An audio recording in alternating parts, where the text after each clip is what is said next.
네.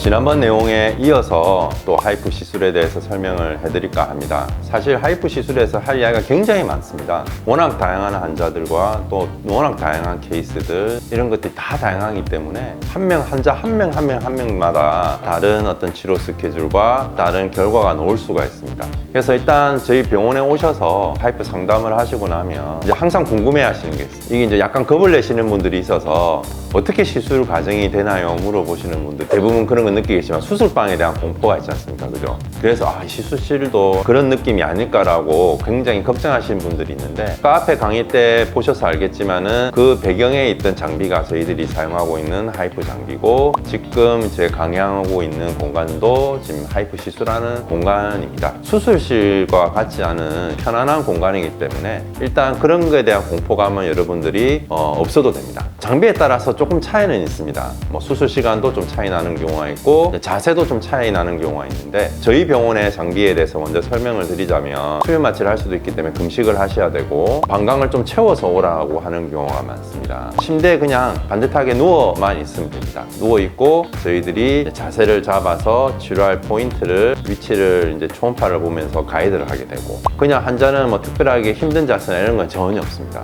아까 앞에서 말했듯이 방광을 채우라고 하는 이유 중에 하나는 자궁 자체가 복강 내에 있기 때문에 누워 있으면은 근종 크기나 위치에 따라서 장이 앞에 덮어 있는 경우가 많습니다. 그러면 초음파 열을 통과할 때 장까지 통과를 하게 되면은 혹시나 장이 열에 의해서 손상을 가거나 문제가 생길 수가 있기 때문에 방광을 채워서 이불로 장을 좀 밀어내는 그런 원리로 치료를 하게 됩니다. 근종 위치가 완전히 커서 장하고는 떨어져 있는 경우는 굳이 그렇게 할 필요 없이 치료가 준비를 해서 바로 할 수도 있습니다. 저희들이 치료할 부분을 초음파나 기계를 이용해서 다 디자인을 다 따로따로 하게 됩니다. 디자인이 많아질수록 치료 시간도 좀 길어지게 되고, 위치에 따라서 치료 시 허리 통증이 생기는 분도 조금 있고, 그 다음에 생리통이 강하게 느낀다든지 이제 그런 경우도 좀 있습니다. 하지만 이런 통증들은 대부분 수면 마취를 하기 때문에 본인은 거의 느낄 수가 없고, 치료 후에는 대부분 괜찮아지지만 치료 후에도 이런 통증이 지속이 되는 경우에는 저희들이 무통주사나 간단한 진통제로 충분히 조절이 되기 때문에 거기에 대해서는 너무 공포감을 느낄 필요는 없습니다.